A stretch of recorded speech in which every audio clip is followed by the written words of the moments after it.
Dalam beberapa minggu terakhir, langit di sejumlah wilayah di Sumatera dan Kalimantan mendadak berubah menjadi kelabu pekat. Bau menyengat dari sisa pembakaran mulai mengganggu pernapasan, bahkan aktivitas warga terpaksa dibatasi. Ya, gelombang kebakaran hutan dan lahan atau karhutla kembali melanda Indonesia di tengah musim kemarau yang panjang. Tapi, seberapa parah sebenarnya situasi tahun ini dan mengapa ancamannya terasa begitu mengkhawatirkan? Mari kita bahas tuntas. Berdasarkan data dari platform pemantauan resmi Kementerian Kehutanan, SIPONGI, serta laporan berbagai lembaga lingkungan, situasi karhutla tahun ini menunjukkan peningkatan yang signifikan dibandingkan tahun sebelumnya.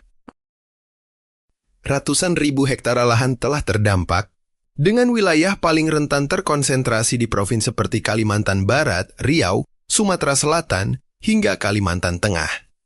Faktor: cuaca yang jauh lebih kering akibat dampak musim kemarau dan ancaman. Fenomena iklim membuat vegetasi menjadi sangat mudah terbakar. Titik-titik panas atau hotspots terpantau melonjak tajam sejak pertengahan tahun, bahkan jauh sebelum puncak kemarau benar-benar tiba. Memadamkan api di musim kemarau panjang bukanlah pekerjaan mudah. Salah satu tantangan terbesar bagi para petugas di lapangan adalah karakteristik lahan itu. Kebakaran di lahan gambut tidak hanya terjadi di permukaan. Api seringkali merambat dan membara di bawah tanah secara tersembunyi, menghasilkan asap pekat yang luar biasa walau apinya tidak terlihat besar dari atas. Ditambah lagi dengan akses lokasi yang sulit dijangkau dan keterbatasan sumber air di tengah kekeringan, membuat proses pemadaman darat dan udara wabombing harus dikerahkan secara maksimal. Dampak dari bencana musiman ini tentu langsung dirasakan oleh masyarakat. Kualitas udara di beberapa kota besar sempat berada di level tidak sehat hingga berbahaya bagi kesehatan akibat tingginya partikel polusi udara. Sekolah-sekolah di beberapa daerah terdampak terpaksa menyesuaikan kegiatan belajar. Sementara aktivitas transportasi air dan udara mengalami gangguan akibat jarak pandang yang sangat pendek. Bahkan hanya tersisa beberapa meter saja.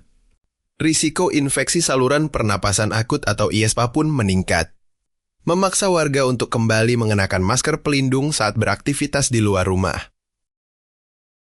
Pemerintah bersama aparat gabungan, TNI, Polri, serta relawan terus berkejaran dengan waktu untuk menekan eskalasi kebakaran dan menindak tegas pihak yang terbukti melakukan pembakaran secara sengaja.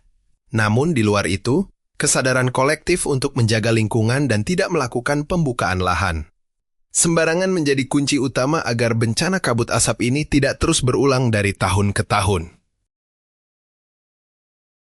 Bagaimana kondisi cuaca dan udara di daerah tempat tinggalmu saat ini? Tulis pendapatmu di kolom komentar. Jangan lupa tekan tombol like, subscribe, dan bagikan video ini agar makin banyak orang yang peduli. Sampai jumpa di video selanjutnya.